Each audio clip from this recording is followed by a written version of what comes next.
Good morning, everybody. Thank you for attending the Place Your Trades Network Spaces.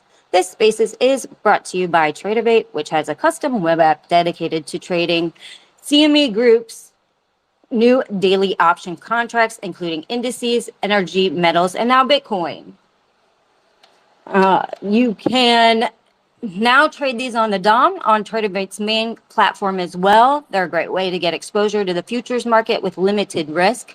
Go to placeyourtrades.com and get the Tradeovate app for free. I also write a weekly blog and daily pre-market overview on the markets that you can subscribe to at placeyourtrades.com, which is also free.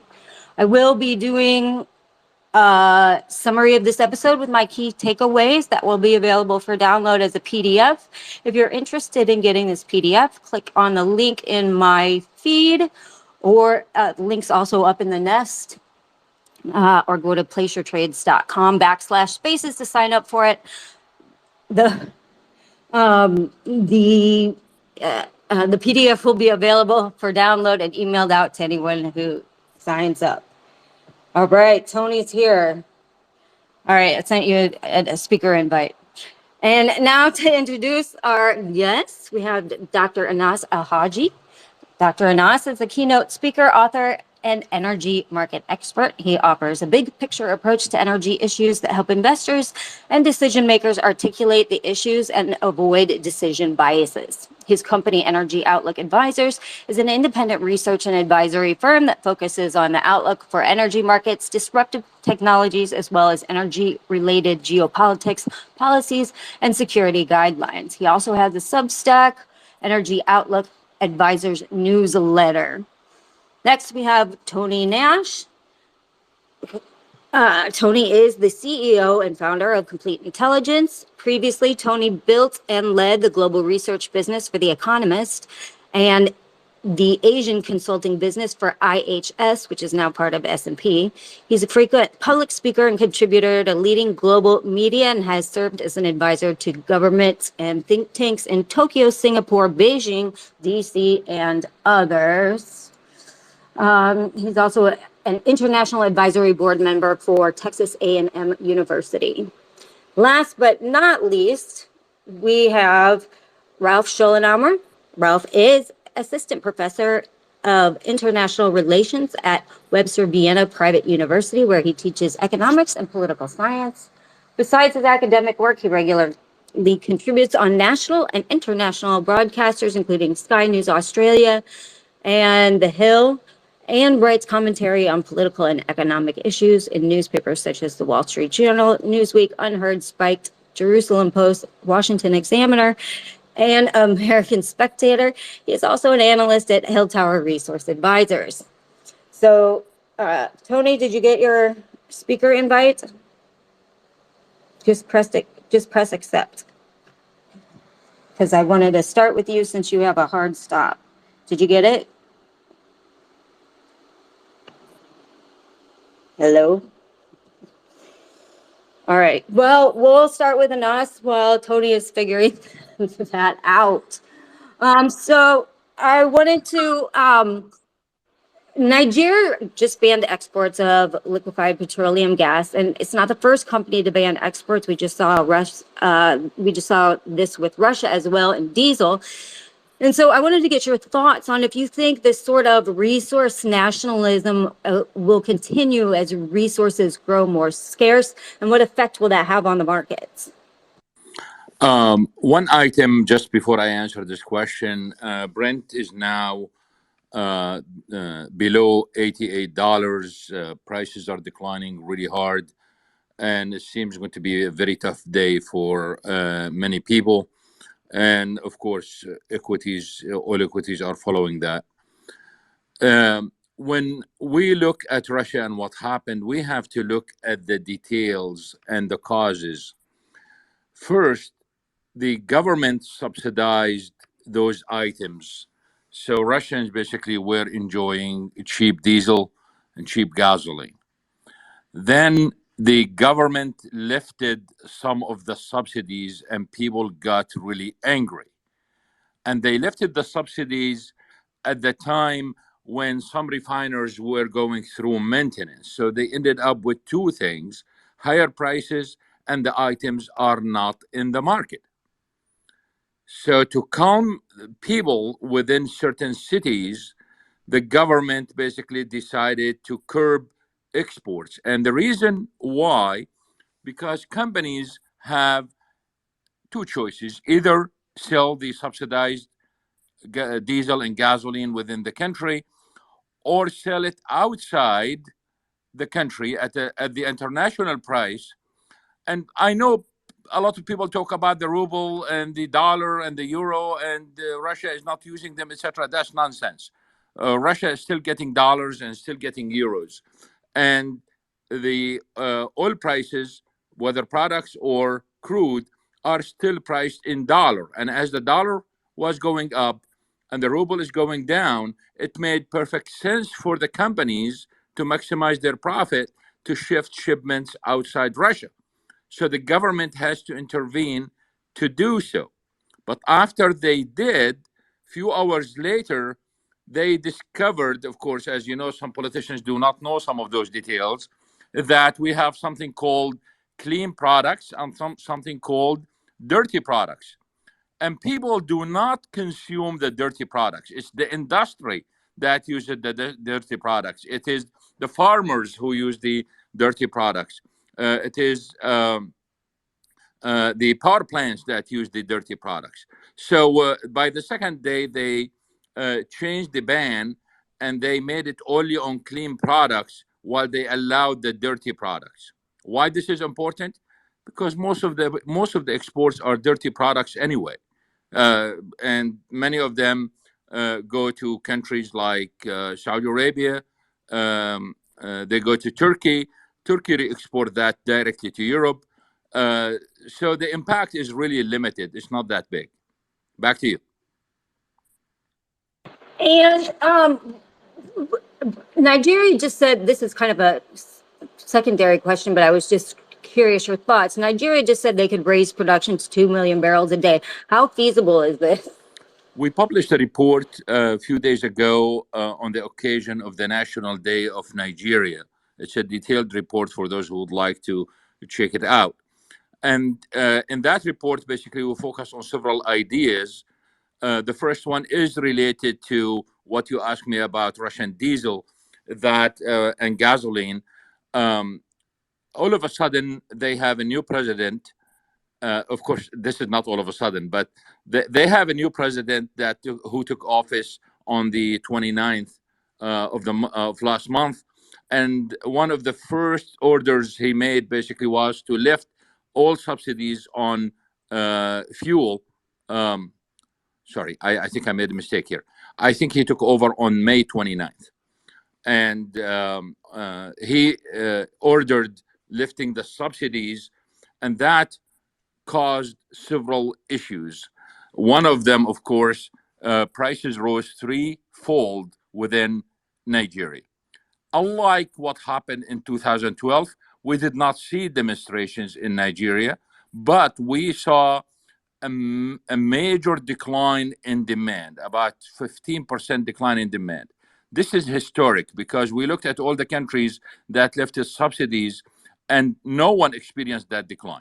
Immediately we knew that those products basically were smuggled to other countries. So smuggling stopped, and as a result, Nigeria had to reduce its imports of products. So to have a complete answer to your first question is, while the Russians cut the products, Nigeria reduced its imports by almost the same cut that the Russians made. So so this completes the answer to the first question. But for Nigeria to increase production by that amount, it is very, very difficult. However, there is a note here that one can argue easily that this production is already in the market because it is illegal production in the Niger Delta. The difference here is they are just making it legal. And we do have enough evidence to support this point. The only difference here is we do have some offshore projects coming online, and that might change the equation. But it's still very tough to get that. Back to you. And that, excellent. Then I have one more question, and then we'll come back to you. We'll go and do this in a round. But what are your thoughts on offshore right now? We've got some big projects going on in Guyana and Namibia. Do you see kind of a sort of a renaissance, so to speak, in offshore right now? We've been bullish on offshore since last year. The fact is, of course, the time is limited, so I cannot go in details on this, but those who are interested, they can, I'll be happy to talk to them privately. If you look around the world, you mentioned resource nationalism earlier. If you look around the world, what do you see? You see ESG and climate change policies on one side, a resource nationalism on the other. You are not going to see OPEC members allowing foreign companies basically owning the reserves. Look at the case of Iraq or Saudi Arabia, for example, or even Kuwait. You are not going to see that. So on one side, they cannot invest in areas where you have ESG and climate change policies. On the other side, they cannot go to the rich countries because of nationalism. The only place left for them is offshore in developing and emerging economies. There are no other places, and therefore we remain bullish. Excellent, thank you. And we will definitely come back to you. I'll go to Tony, because I again know that he's on a little bit of a I'm time here, crunch. Tracy. And I'm here, I'm Tracy. glad you figured it out. Yeah, my bio doesn't say frequent spaces participant.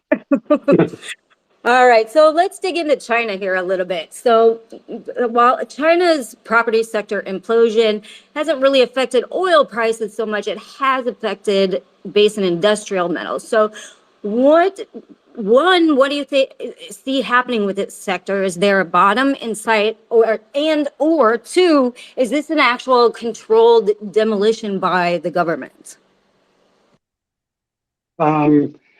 That's a great question. It could be both, actually. I mean, I think when you have the property sector creating like it does, of course, the demand for industrial metals declines, and China's property sector is the largest in the world. So as demand there declines, and as those real estate developments are taken down, because to be honest, that's additive to services GDP, and they're doing anything they can to goose GDP right now. So they'll add the destruction of these real estate developments to GDP, and then they'll recycle the metals. So that kind of takes away from metals demand. And then you look at, say, the UAW strike in the US, not sure how long that's going to go on. Obviously, automobiles are a huge demand for metals. So is this controlled by the government? Well, I think on some level they have to control it, because they have to look at the property sector and they have to figure out how to get out of that hole. At the same time, nobody really knows how much China has stockpiled in industrial metals. You can't necessarily believe the warehouses, the official warehouse counts for things like copper and zinc and so on. It just, the Chinese government really can't, they can't overheat the economy right now either, because they don't necessarily have the dollars to buy more industrial metal. Well, of course they have dollars to buy more, but they don't necessarily have the dollars to increase it much, because they're defending their currency and they're buying crude oil and so on. So, it's a tough one, but I think industrial metals are in for a tough few months at least, as the Chinese government sorts itself out. As we look at where the Chinese economy is now, we can look at, say, 2008, 9, 10, 11, and how they handled it then. We can look at, say, 2015 and how they handled it then. But this is much deeper, of course, because in the wake of COVID, they closed the economy and they just reopened it 10 months ago. And they didn't provide the fiscal stimulus that many people had expected. And since then, they've released it in drips. So and they can't necessarily provide more monetary stimulus without putting dramatic pressure, downside pressure on their currency. So China's in a bit of a difficult position because they don't necessarily have the resources to provide the stimulus that many people thought would be in the market by now. Thank you. And then, being that China is the biggest source of raw materials for renewables, particularly solar, how does the West go about diversifying supply chains, or are we forced to be reliant on China? And if not, where else can we look? Or solar. What? Is that right? Or are you asking for solar? Where else can we Being look? that they're the biggest source of raw materials for Oh, raw renewable materials. Yeah. Okay. energies, particularly for solar panels. That was just, I mean, for other renewable resources Solar as well. batteries, other things, right? I mean, the real question there is obviously permitting, right? And so, without permitting, because there are resources for, say, batteries available in the U.S. and other places, but the permitting process just isn't what it's not really amenable to that. So it's going to take at least 5 more years to develop some of those assets in the U.S. So where else can they go? Well, they can go to Africa, but that's increasingly difficult as you have kind of nationalist groups take over, and we have these coups in parts of North Central Africa. So I think it's not necessarily bad, I think, to rely on China for these things, but it's bad to rely solely on China for these things. Obviously, with the Russia-Ukraine war, we can't necessarily get that stuff from Russia. Maybe we could divert it through UAE and call it an Emirati mineral or something, but right now we can't necessarily buy it straight from Russia. So we're kind of stuck. I mean, I'm not necessarily an expert on battery minerals, but there are some locations in South America that are developed, and more can be done there. But a lot of those resources are controlled by Chinese mining firms as well. So it is difficult, I think, but I do think that China needs the money. So there are a lot of people who are worried about China kind of stopping those supply chains for political reasons. But I think the reality is that China desperately needs the money. So I think those trade relationships can be negotiated around. It's just a matter of finding the right spot to put pressure so that China can sell those batteries to the U.S. or those materials, solar materials or whatever, to the U.S. or other places. I guess the reason why China is a choke point for that is in the wake of the 2008 financial crisis, Germany, Spain, the U.S., other people put massive subsidies into solar panels. And I would go into low-level, say, chip fabs, or sorry, chip manufacturers in, say, Taiwan and parts of China, and they had very quickly kind of evolved into these PV facilities because many of them said, "Hey, the German government is just paying me too much for solar materials, so I have to pivot there because I can't find the demand in, say, IT hardware." So it's really Europe and the US that subsidized China into that business. And so the strange situation is now we're going to have to subsidize ourselves out of that situation so that we can build those things in the US and Europe. Well, and that kind of goes with my next question. I mean, U.S. is putting tariffs on solar panels. Europe is tariffs on China solar panels. Sorry, Europe is considering them, but as we've seen in the U.S., this is raising the cost of solar, along with obviously higher interest rates.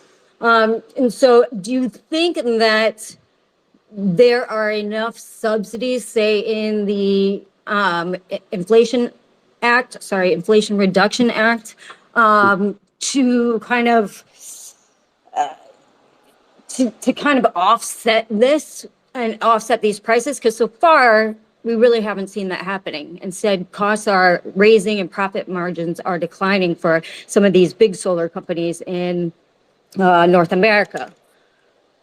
Yeah, it's interesting, Tracy. You know, we've raised the tariffs on solar, but those same economists who complained about raising tariffs on China in 2017 are nowhere to be found now, right? So are we offsetting the spend on solar at the consumer level from the tariffs that we raised from China? No, I don't see it. So it's still a net outflow from the U.S. government to install solar. And again, the U.S. is trying to help put those facilities in the U.S., but it's going to take a lot more money to put those facilities in the U.S. and to install the base of solar, say retail and commercial solar in the U.S. So on net, it's a fiscal outflow from the U.S. government and some state governments to install. So they're not offsetting each other. So that's good news. Well, when you look at the import price, okay, the import price is always lower than the retail price. Okay, so you know the distributor or seller in the U.S. has to add margin onto the import price, and so the U.S. government is subsidizing, I think, 30% or something of, say, home installation of solar. And so that price of the solar that's installed on somebody's house is, well, it has to be higher than the price that's claimed as dutiable at port of entry for U.S. customs. So unless you have a 70% import tariff or something like that, you won't necessarily recover the funds required. Excellent. And then we will come back to, I'm going to move to Ralph, and I want to talk about Europe for a bit here. So Europe's carbon border tax just went live on October 1st. And can you explain this for people that might not be familiar and what its implications are for Europe and for manufacturing and the energy sector? Absolutely, with great pleasure. So this is the so-called carbon border adjustment mechanism, which is basically just a fancy term to say it's a tariff on carbon intensive on goods that have been carbon intensive in their production. This has been discussed in Europe for about 2 decades, but now it's slowly being implemented. I can only tell you about the feedback we get from companies, both in Germany, but other countries as well. They're all devastated, but they're not only devastated because it will have a significant impact on prices. They're devastated because this is going to be a huge regulatory burden. Basically, a German manufacturer told me every screw that they import, they now need to figure out how much carbon was emitted in the production of that screw if they import it from another country. So this is unfortunately, and I don't mean to be facetious, but this is another one of these EU regulatory ideas that sound really good on paper, that are designed to save the world, but unfortunately will be a huge disadvantage for European companies. And even worse, this is really going to be destructive for small and medium-sized enterprises, because large companies can afford to build their own divisions that then do nothing but checking the carbon intensity of the products they buy abroad. But of course, for smaller companies, this is very difficult to do and will lead to additional costs. And these costs will be passed on to consumers. Pretty much everybody says this. One calculation was done by a French consulting company. They said it will increase the price for cars by around 600 euros, which doesn't sound much, but I could imagine that ultimately probably it's going to be more. The United States have already asked to get an exemption, at least for aluminum and some other products, particularly steel. We'll see where this is going. Russia and China, understandably, have complained about this idea, again, I think for good reason. So this is not, I have to admit, in my opinion, a very well thought out idea. In the end, it just creates an additional burden for producers, and they will pass on this burden to consumers. As if Europe needed more problems. And moving on, we're seeing obviously deindustrialization going on in Germany, and that's been for the past couple of years, 2-3 years, which is the manufacturing powerhouse of Europe. We have PMIs actually all over Europe are in contraction. So, is there a point at which this bleeding stops, or is it too late? And where is this manufacturing going? Well, let me say two things about this. I always feel that one of the most important things to do when you make a macroeconomic analysis is to see whether the region we're talking about is in a situation of energy abundance or energy scarcity. Now, right now, we have this somewhat absurd situation that Europe is a little bit in an artificial energy abundance because I'm here in Vienna. It's again way too warm for October. So energy prices at the moment, they're still too high, but they are more acceptable. It is also one of the reasons, I think, why we see the ruble weak at the moment, for the very reason that if energy storages are full, right, then energy producers have a disadvantage. But the other thing that's happening in Europe is exactly as you say, has been demand destruction, particularly in the area of industry. If you take a close look at the German energy-intensive industries, for example, they are now lower in their production than they were during COVID, and that's quite an accomplishment. We have pretty strong numbers now for since April 2023. Germany is now basically an electricity importer. The turning off of the last nuclear power plants really has turned them from once being an electricity exporter into depending on others. We see in the areas, particularly again, of energy heavy industries, they move to the US. Louisiana is very popular. Texas, as Tony and Nash will of course know, is very popular. Cheap natural gas, particularly for the petrochemical industry. For companies like BASF, this is very appealing. Some of them also moved to Turkey. We had some traditional companies who went there. And even more interesting, I would say, we had now 2 EV factories from VW, from Volkswagen in Saxony. Both of them closed down. So even the promised kind of, renaissance of industry with the renewables and electrical vehicles is not really happening. And again, if you talk to German manufacturers, you just mentioned it, PMIs, but also all other polls show like the mood within German industry is very, very bad. We have now about 34% of German companies say that the energy transition was a bad idea. That was the highest value since they took this poll, since they started taking this poll 20 years ago. So nobody is happy. And it's unlikely that this situation is going to change. I mean, Dr. Nash, I think, made a very good point when he mentioned, for example, offshore drilling.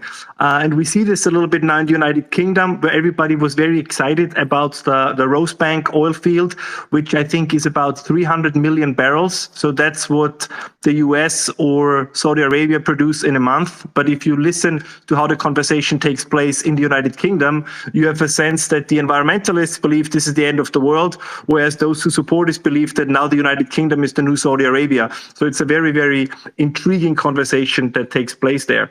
Another thing that we see just real quick that I find is very crucial, and it was already mentioned when you talked about China and solar, what we see in 2023 so far, if it wouldn't be for subsidies and government intervention, I believe that the wind industry, particularly offshore wind, would have already collapsed entirely. I think there is going to be a realignment with reality, something that Dr. Nash has written and spoken about a lot, and I think is absolutely true, that we are cruising for a significant energy crisis in the future because a lot of money has been misallocated, a lot of it due to ideology, a lot of it due to the dreams of the energy and green transition that I'm sure will happen one day.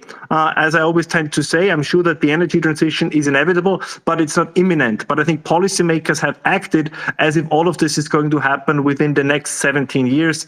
And that's unrealistic. So I think we will find more and more ways how European countries will scramble against something that both Tony and Dr. Nash mentioned before, right, to get the energy from somewhere else. But in a sense, it's as our friend Luke Roman uses to say, it's trying to ride 2 horses with 1 ass. So you want to at the same time prevent the exploration of resources on your own territory, but you want others to do it, and then you complain about being dependent on them. And I think this is something we increasingly see in all energy sectors. Back to you. And then another question before we go back to Dr. Nass. Does Germany ever change its mind about nuclear? I mean, I know Scholz has declared it dead, but the rest of the world, or at least parts of the West, are seemingly coming around and, kind of finally headed into the other direction towards nuclear, or I should say the attitude towards nuclear is getting better. So does it take a whole new government so that Germany changes its mind, or do you think that it's dead for the foreseeable future in Germany? No, I don't think so. I think the nuclear renaissance in Europe is going to come. This is, for me, I call it a regression to the mean, because we saw this, and it was also mentioned by the previous speakers. If there are two things that can cause a revolution, it is spikes in food and fuel prices, and I think this is partially also true for electricity. So if energy prices are getting too high, you will get something akin to a revolution. We already see it, for example, in Germany.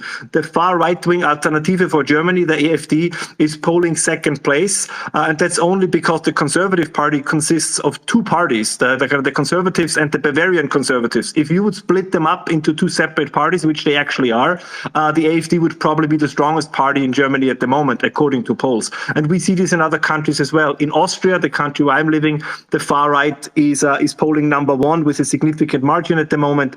So this switch is going to come. The problem, however, is, and this is something I think we underestimate all over the West, we saw this with the Nuclear Regulatory Commission in the United States, all the institutions that would be responsible of making a quick build out, or to set the stage for a quick build out of nuclear possible, they are of course staffed with people that have been marinated in an anti-nuclear mindset. So it's the famous argument that many make, nuclear takes too long. Well, that is only true because we created conditions under which they take very long. I always find it befuddling. We were building excellent nuclear power plants in Europe, particularly Germany, at a time when there was no pocket calculator, but nowadays, with all the technology at our disposal, we claim we can no longer do this. This is akin, if you allow me the comparison, if somebody tells you, it's very odd, I knew how to ride a bicycle on Monday, I knew how to ride it on Tuesday, but then on Wednesday, I suddenly forgot how it goes, right? And this is not how these things work. But of course, the entire establishment, I would argue, and I don't mean this in a provocative or polarizing term, is still very much in this anti-nuclear kind of green transition mindset. Just to give you one last example that highlights this very well. There was the Conservative Party conference in Manchester over the last 4 days. I think today is the last day, where basically all the Conservatives in England play dress up as real Conservatives, and then they go back and make left-wing policies. And Theresa May was there, and she said, it's a huge, huge occasion. The green transition will bring 1 trillion over the next 10 years, and this will be the future of British industry and of British manufacturing. But of course, if we take a close look, I mean, assembling solar panels from China or assembling wind turbines from China, those are not really high quality jobs. And as Tony, and I'm sure Dr. Nash can speak to in greater detail, there is no way in which the European renewables industry can compete with China, simply because these industries are very energy intensive. There is still this perception in Europe that wind turbines and solar panels are falling from the heavens. So they need to be produced. But polysilicon is a very, very energy intensive production process. The same, of course, is true in the area of wind turbines, right? You need these particular magnets, you need rare earth, they need to be mined, they need to be refined. So this is all very, very energy intensive. So pretty much all you have left in Europe is assembling and then some maintenance. But these are not the high quality jobs they're promising. So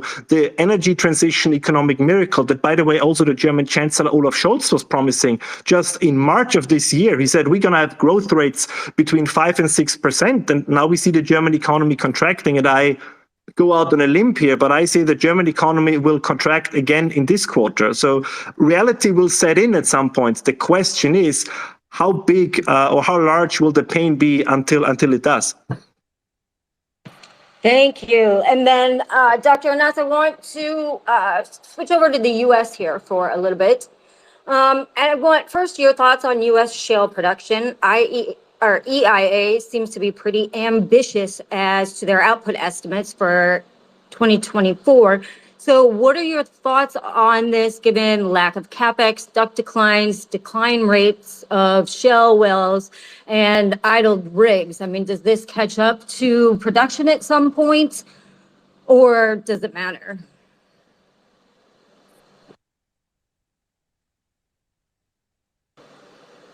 Dr. Anas, that was for you. Thank you. I will answer your question. Please allow me for only 2 minutes to talk about that carbon border tax, because I think this is a very important development. And before that, I would like just to tell the audience that Fox News just published a piece of news saying that White House prohibits official travel for fossil fuel conferences for senior government officials. Anyway, back to the carbon border tax. We covered this in a report a couple of days ago, and one of the issues, by implementing this, we are going to see the largest corruption in the history of the EU. And as I've said several times in the past, carbon accounting is the mother of all enrons. The second issue is this emphasizes the idea that the green transition, the energy transition, is inflationary. What is surprising is it is more inflationary than what we even thought about it. And this carbon tax basically means that the citizens of those countries are going to pay higher prices. It's not the citizens of Saudi Arabia, for example, or Brazil. It's the European citizens who are going to pay this tax. So it is inflationary. And the other issues related to this is we are going to see companies, especially those that are energy intensive, we are going to see those companies leaving Europe. They are going to go to other countries. I think the most plausible place for them is Turkey. And I know Ralph mentioned Turkey earlier. I mean, Turkey probably is in a great position to benefit from all of these strange rules that the EU is adopting, which means that unemployment is going to go up in Europe because of that. And there will be, aside from the carbon accounting fiascos and all that stuff, we got to wait to look for the loopholes. And the irony of the loopholes is we don't know about them until few months, probably a few years later. And therefore, the impact of the tax is going to be way less than what governments intended. Now, back to shale. Our view from the outlook that we published in January is that shale is going to hit a record high, and it did. It is growing at a low rate. It is growing. The decline in the rig count is severe. We lost about 85 rigs in the Permian since the beginning of the year. The Permian basically is about almost all the growth in the United States. But we got to be very careful. And this is for my colleagues who are either bad-mouthing shale or expecting a decline in shale production, etc. We have to be extremely careful with the data. Not because the EIA is having problems with the data. We know they are having serious problems. But we got to be very careful. And the reason why, because many people in the industry today, although they've been there for 10 and 15 years, they have not realized yet the difference between a shale well and a conventional well. When you drill for a conventional oil well, you get mostly oil. But when you drill a shale well, you get a lot of gas and you get a lot of NGLs. And that's a big problem. So if you go back in history to last days of President Trump, when the Trump administration issued thousands of licenses on federal land for companies to drill, basically that was a hedge for the companies, and they did take that. But what happened is when they went to those areas, including the western flank of the Permian, they realized after they spent tens of millions of dollars that it's really gassy. It's gassier than what they thought. It's gassier than the eastern part in Texas. And that's a loss to the company because some of that natural gas is sold at a negative price. Some of it is flared. If you look at the news today, flaring in West Texas increased substantially in recent months. So some of it is flared. Some of it is sold at negative price. Why? Because one of the problems we are facing, and this is what distinguishes economics from natural resource economics. Oil prices are very high. Natural gas prices are very low. What do? You burn the gas, you produce the oil. That's natural resource economics. You don't see this in real life in factories, for example, or regular economics. So you got to look at it differently. So what we are seeing here is companies in the last 3-4 months, when they realized they were losing money on the gassier areas or zones they went into because of the license that they got from the Trump era, what they did, they retracted, they moved back to the zones with the higher API. And the data proves this point. So they are moving back to crude. What that means? It means that even if shale peaks, we might get more crude out of it than before, simply because we always say, crude quality matters. Do you remember that hashtag? That's what it is. We might end up with higher crude quantity than before, although shale has peaked. And it is probably good if shale peaks for everyone. Why? Because if you go back to 2018, when the International Energy Agency said we are going to have explosive growth in shale, and we wrote an article at that time criticizing the IEA and the expression. But the idea here is, if most of what they are going to bring to the market is condensates, and Iran is going to come back to the market, and Libya is coming back to the market, and Nigeria is coming back to the market, where that condensate is going to go, where that super light crude is going to go, there is no market for it. And then we are going to end up with a serious problem. Shale companies are going to suffer. They have to shut down wells. They are going to end up with serious problems. So slowing down was extremely good for everyone. And probably if we peak, that's even good for everyone if we are going to produce the condensates and others. And the fact is, Iran is coming back. Libya is coming back. Nigeria is coming back. All of them basically produce the light, super light, and condensate.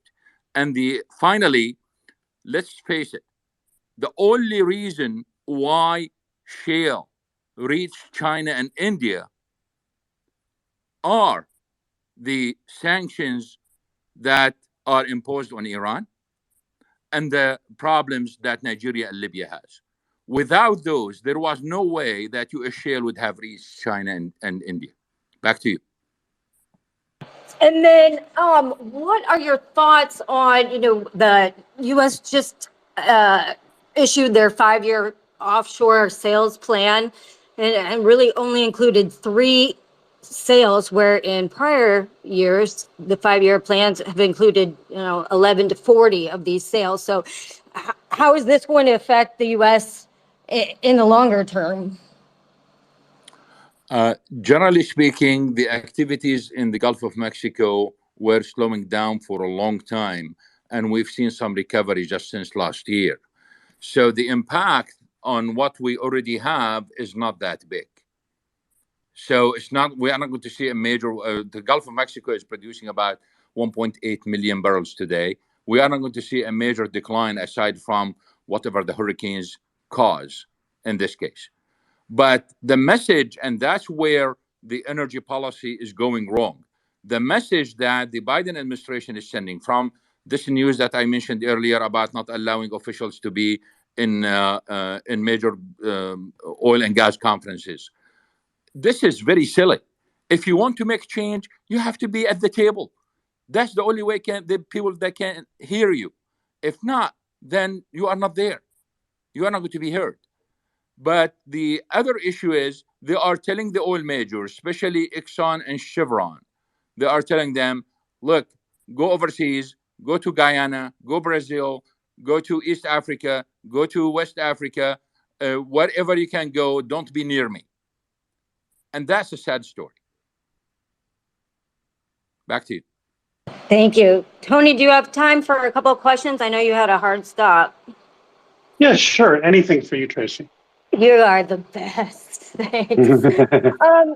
So I want to talk back to China a little bit. So as China moves kind of towards more of a consumer-based economy, what does that mean for manufacturing? Are we going to see a decline like we've seen a decline in the U.S.?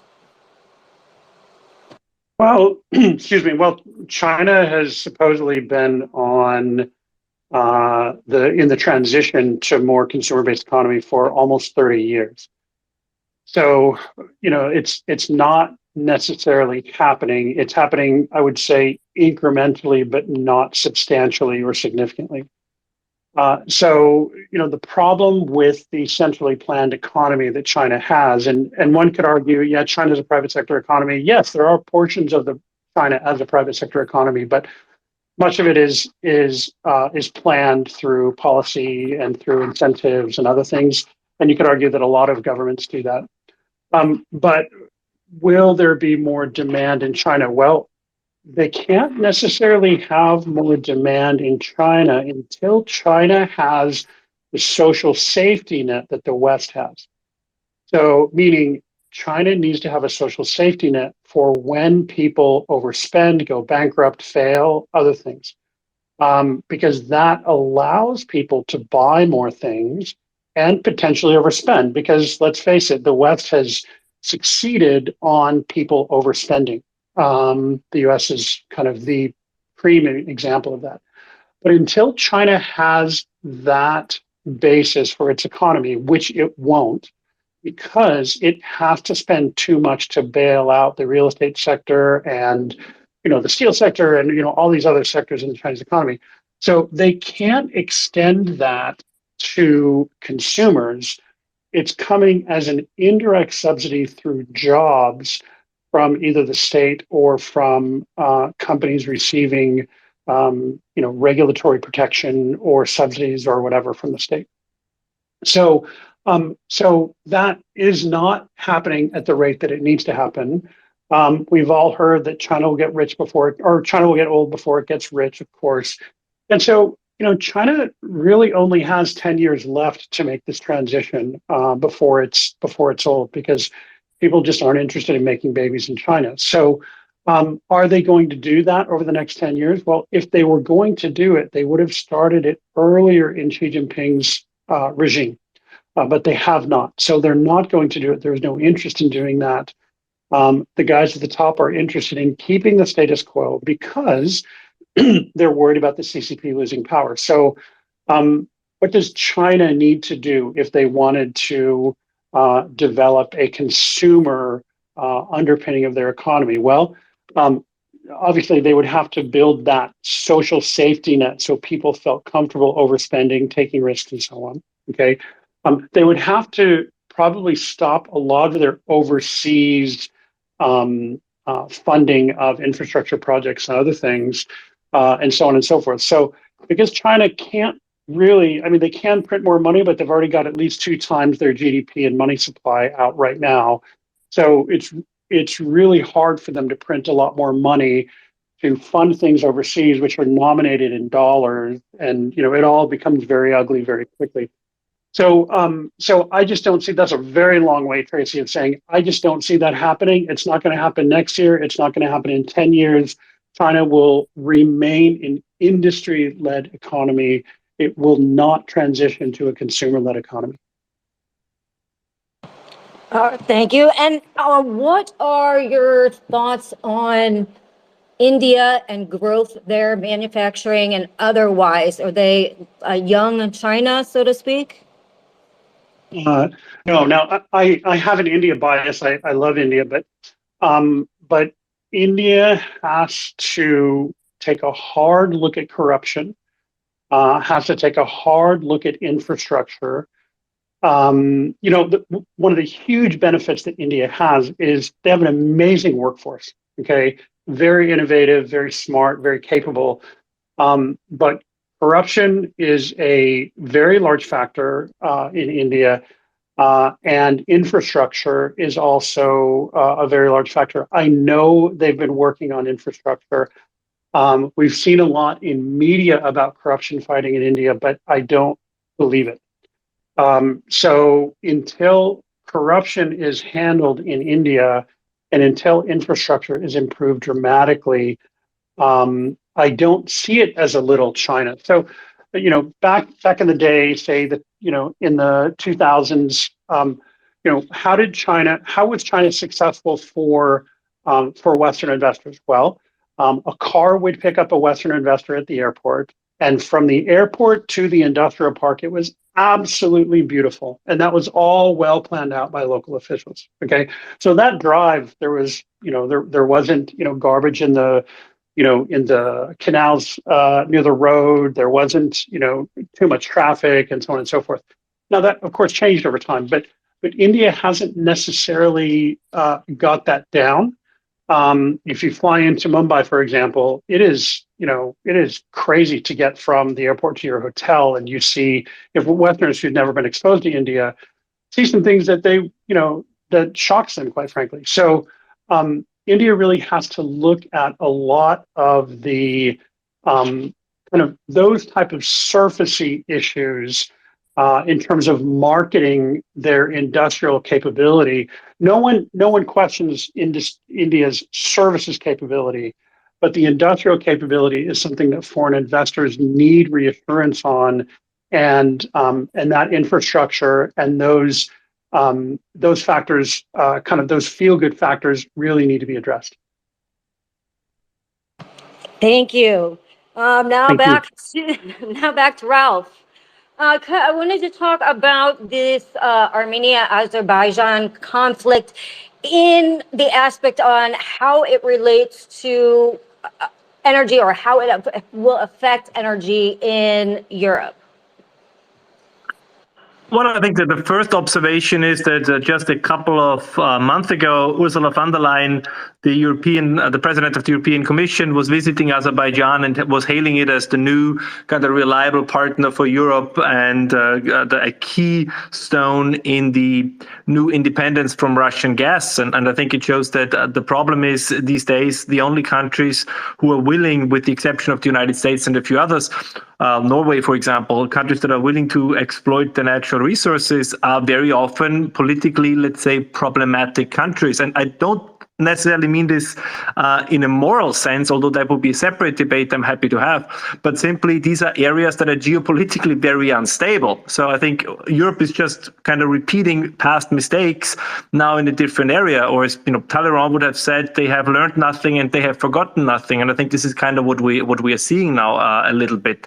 And it, once again, and we talked about this earlier, it shows a refusal to accept the realities both of the energy market and the need for energy. It's entirely absurd that we have debates on whether or not Europe should reconsider, or some European countries should reconsider, the ban on fracking. So that is a huge debate that's going nowhere. But at the same time, Great Britain has now decided to streamline the so-called X-Link project, and the plan is to build solar and wind turbines in Morocco and then transport it via the world's longest high voltage direct cable to Great Britain. Now, if this should ever work, which I doubt, it would give you the same kind of electricity as 2 nuclear power plants. But again, instead of building 2 nuclear power plants, the idea is to go to Morocco, build wind and solar there, and then kind of transfer it by a huge cable to Great Britain. So we have all these, in my opinion, very often absurd ideas, or to make hydrogen in Canada, then turn the hydrogen into ammonia,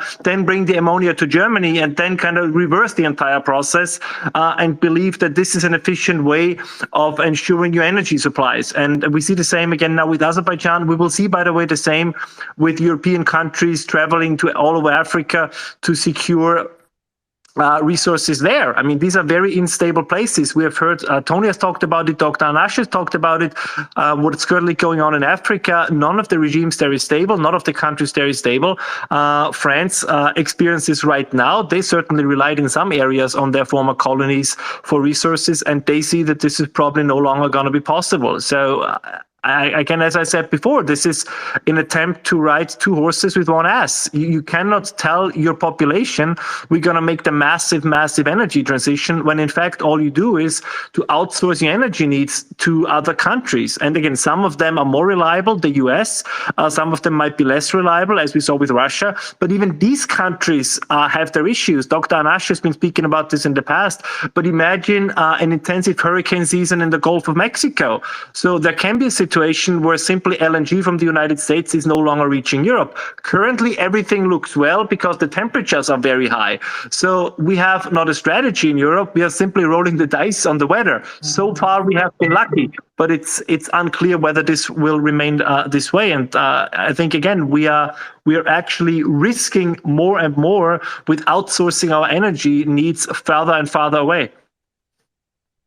And how's this Russian diesel export ban affecting Europe? It's we're having a kind of a tight market globally. Is Europe feeling the pressure from this? Well, if you look at kind of how closely the diesel price and inflation is related, kind of how strong the correlation there is, I would say yes. And it shows you something else when it comes to diesel that increasingly more and more people, I think, are beginning to understand, which is that you cannot, at least current refineries, and as Tracy, you've spoken about this many times in the past, since we're not building new refineries, current refineries cannot really process just parts of a barrel of oil. So we are moving into this very interesting situation where gasoline is probably going to get cheaper while diesel is going to get more expensive, which will kind of put an entirely new wrinkle on the entire transportation debate, because those people who will keep their internal combustion engine cars could hypothetically, unless they come up with new taxes or basically just outright ban it, they probably will look at very, very cheap gasoline prices in the future for that reason. I mean, I just looked at the numbers. There is, I think, out of the 6 refineries in Great Britain, at least 2 of them, I think it's actually 3, were built in the 1920s. So we have massive refinery shortages in Europe. We have refinery shortages, I would say, everywhere. And this is something that many people still don't understand. Right? There's often the debate, and you hear this also in the media, where they say, well, why, for example, do prices for certain refined products not go down if crude oil prices go down, or the other way around? Well, because you don't put crude oil in your car, you don't put crude oil in your truck, you put refined products in your truck. And of course, for them, the price is defined not simply by the price of oil, but by the margins of refineries. And we see this, the French President Macron recently announced that he will tell French oil companies to sell at cost, apparently entirely believing that French, despite the French being importers, thinking that French companies can simply dictate the price and that international suppliers have no say in this. And we see the same trend in Germany. What is going to happen? Something, again, that Dr. Nash has been talking about. I think European states will once again put their hands in their pockets, dole out the vast subsidies. But the problem is the Europeans cannot print cannot print energy. So they will hand out subsidies to whoever they think needs it the most. But ultimately, it's just going to end up in new upward pressure on inflation. And I do keep at the moment, and I think everyone on this space does it as well, a very close eye on diesel. I think that the importance of diesel for the global economy is entirely underestimated and has been a topic that has been discussed, let's say, outside of, again, the people who are in this space, not enough. I mean, we tend to completely forget that every one of you, wherever we are currently sitting or wherever we are listening or doing this space, is everything around us at some point was transported to us, probably on a truck run by diesel. And, the tomatoes on my plate wouldn't be there without the diesel needed in agriculture. So we have become a very energy blind society. But as I said, I think the coming energy crisis will change this. But as always, the question is how painful will it be until we get there? Thank you. And then back to you, Dr. Nass. I wanted to just ask you a couple more questions before we did the final round. I wanted your thoughts on U.S. LNG and export capabilities. Everybody's wondering, when we're going to see nat gas prices kind of off the long-term floor of $2.50, let's call it. Are these new export facilities going to be enough? What is your outlook on LNG in the U.S.? Thank you. Please allow me, I would like to comment on what Ralph said, just to complement what he said. One of the ironies is that, as you know, the biggest sales in terms of share of electric vehicles in the world are in Norway, and they are around 90% of total car sales. But if you look at the number of cars on the road and you look at the impact on fuel consumption, what you find out is that over the last 3 years, gasoline consumption declined, but diesel consumption went up. So to go back to his point about the importance of diesel, so even with EVs in Norway, diesel consumption went up. Why this is important? Because there are more cars that run on diesel in Norway than gasoline. So this is kind of a very interesting observation. And the second observation is we published a report recently on the relationship between product prices, especially gasoline and crude prices. And here is one of the interesting observations. Historically, 89% of changes in gasoline prices in the United States can be explained by changes in crude prices. But back to Ralph's point about the refining, in 2023, only 44% of changes in gasoline prices can be explained by crude prices. That means it is seriously a refining problem. And what's interesting here is we have more technical problems, or not technical, sorry.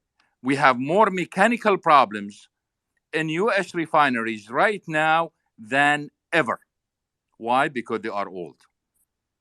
So again, back to Ralph's point. Now to the LNG. We publish every month. We publish LNG or a gas tracker, especially with focus on Europe, and LNG is part of it. Europe dependence on US LNG just 4 years ago was zero. Right now, it's 40%. 40% of total gas consumption in Europe now is US LNG. The US right now, as we speak, is the largest exporter of LNG in the world. And it will continue like this probably until 2026 or 2027 when Qatar basically finishes its projects. And then it will become number one. The issues related to the LNG is we are going to see some increases as we go, but they are very limited. But the problem we have right now related to LNG is this increase in LNG exports is not being translated to higher gas prices in the United States. And there are several reasons for that. One of them is the abundance of natural gas, which means that, and as we heard the Rice brothers and others from QET talking about this, saying that, look, we can supply an amount, just give us the right price. So the U.S. has a lot of gas, and we do need more LNG plants. And right now, I think the capacity is about 13 BCF a day. I think we can go to 18 BCF a day without any problems. And now, even if we go to 15 and 16, the impact on natural gas prices in the United States is going to be limited. Meanwhile, if you look around the world, everyone is talking about LNG. Everyone. Even if you look at today's news, Baker Hughes just got a contract with ADNOC in Abu Dhabi to extend the LNG facilities there so they can export more. Egypt is going to restart exporting LNG again, and we are seeing some expansion in other countries, including Algeria. Of course, Qatar is the big story. But the biggest story of all when it comes to LNG is Russia or Russian leadership have realized that they need to diversify their exports. They cannot just depend on China. And we heard Tony talking about the problems in the economy of China. If we have a recession in China, Putin is toast because he put all his eggs in one basket. And that's a big problem. So they realize that. And what they are going to do in the next few years, we are going to see the Russians developing infrastructure to diversify and limit their dependence on China. And part of that is major emphasis on LNG. This pipeline issue, they already realized that, okay, the pipelines are there. If Europe wants some, probably it's up to the Russians to give them some, but it is all about LNG. Back to you. Thank you. And then where, given the green energy transition, you know, can we expect any significant oil production either coming out of the Middle East, given that global demand is not peaking anytime soon, or where do you see the biggest plays coming from, if not the Middle East, elsewhere? In other words, where should we be looking as oil and gas Yes. investors? Stacy, the issue here is we heard several officials speaking at ADIPEC conference in the last 3 days in Abu Dhabi, talking about lack of investment in oil and gas. The fact is, this lack of investment can be solved easily. We have, yes, it's been declining and it went up, it's not enough, etc. But this is not the big issue. This can be resolved in boardrooms easily. So the energy crisis we are going to have in the future is not because of the lack of investment. The energy crisis that we are going to have in the future because of the sudden failure of green policies. And by default, once some green policies fail, by default, the demand for oil, gas, and coal increases on the spot. And that demand is not counted in any outlook out there. You look at IEA, you look at OPEC, you look at the oil majors, you look at OECD, EU, it's not out there. In fact, even the IEA expect a major decline in oil demand in Europe in 2024. That's not the case. We will see it. Mark my words for that. So the issue here is we have the collapse of some policies that will lead to increase in demand for oil, and that's going to happen all of a sudden, and we don't have that oil anywhere except the spare capacity of Saudi Arabia and neighboring countries. And therefore, for the short term, we will use that capacity. But even that capacity is going to be limited because of crude quality.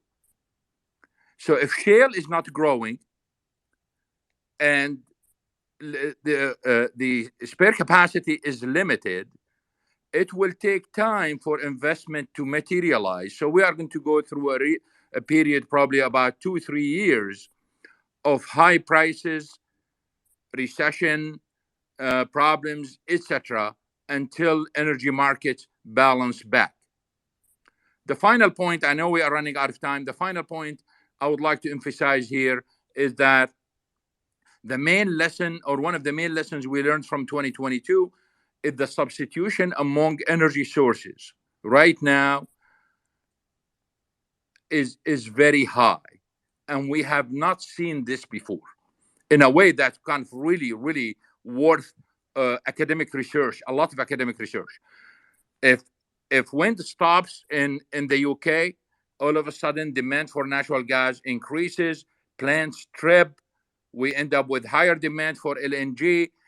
Countries start competing for LNG. LNG prices go through the roof. Now they want to go back to coal. All of a sudden we have heavy rain.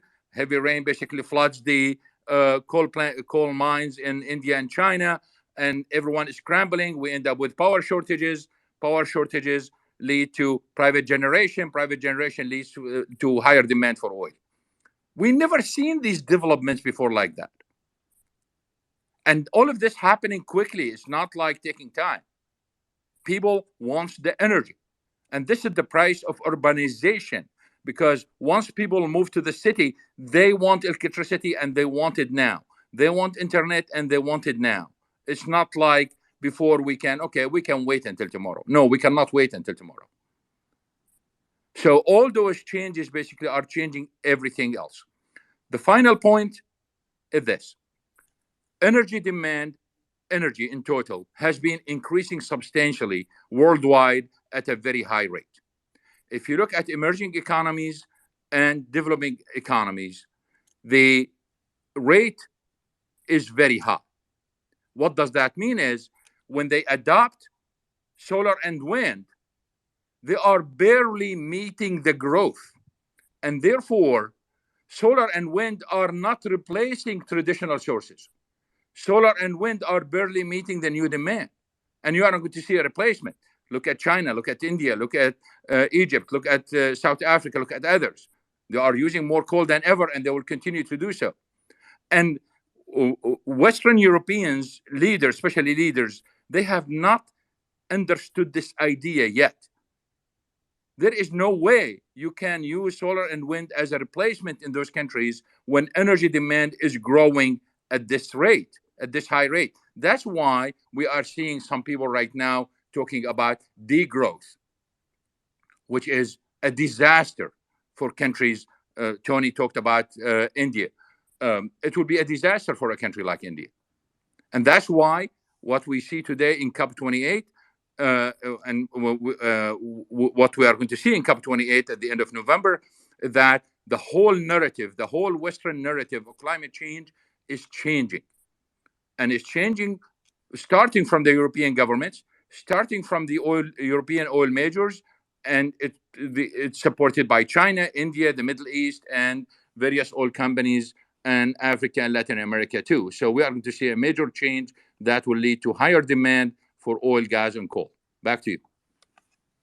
Thank you. And then the final round is the same question for both of you. Either you can talk about something that you didn't get a chance to talk about that you wanted to talk about, and or what should we as investors be particularly looking at, say, over the next 12 to 24 months? And we'll start with Ralph. Yeah, I will just make a quick addition to what Dr. Nash said, because I could not agree more. And I think he described it perfectly from the energy and economic side. But of course, everything he described will have political repercussions as well. So one of the things that we will see is, as this energy crisis is going to unfold, as higher prices are going to unfold, and particularly as inflation is not going to come down, this will have political repercussions. And I think many commentators in the West are way too sanguine about what these changes are going to look like, because I think there will be two things. It's not just that it will be a backlash against existing parties and lead to the emergence of new parties.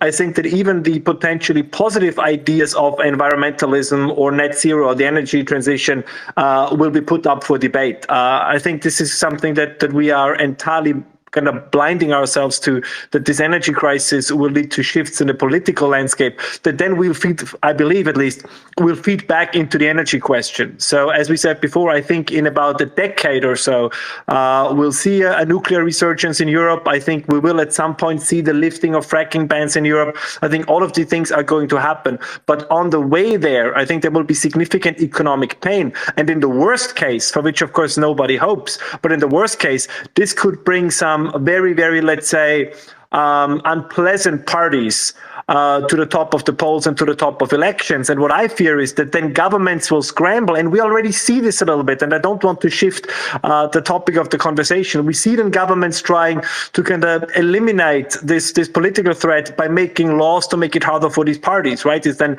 we don't call it censorship, but pretty much all the campaigns against disinformation, misinformation, or the new European term malinformation, right, aims exactly at this. Kind of, you want to prevent political movements that can capitalize for good reason on the dissatisfaction of the people, are supposed to be suppressed in their possibility to voice their opinion. But very often, and we have a good historical track record of this in Europe, these things tend to have a backlash and have the exact opposite effect. But as I said before, like in so many other areas, the contemporary European leadership has learned nothing from history, and I think we are bound to repeat some of those mistakes. Hopefully not with the worst possible outcomes, but I think there are things going to come that we don't really have taken into account yet. And Dr. Anas, your final thoughts. You can talk about something we didn't get a chance to talk about, Sure. or Sure. What should we as investors be particularly looking at over, say, the next 12 to Sure. 24 months? When we look at the widespread use of technologies globally in the last 100 years, so we look at the technologies that became like a phenomenon worldwide and on a very high speed, just like cars, like TVs, like microwaves, etc. You look at telephones, smartphones, etc.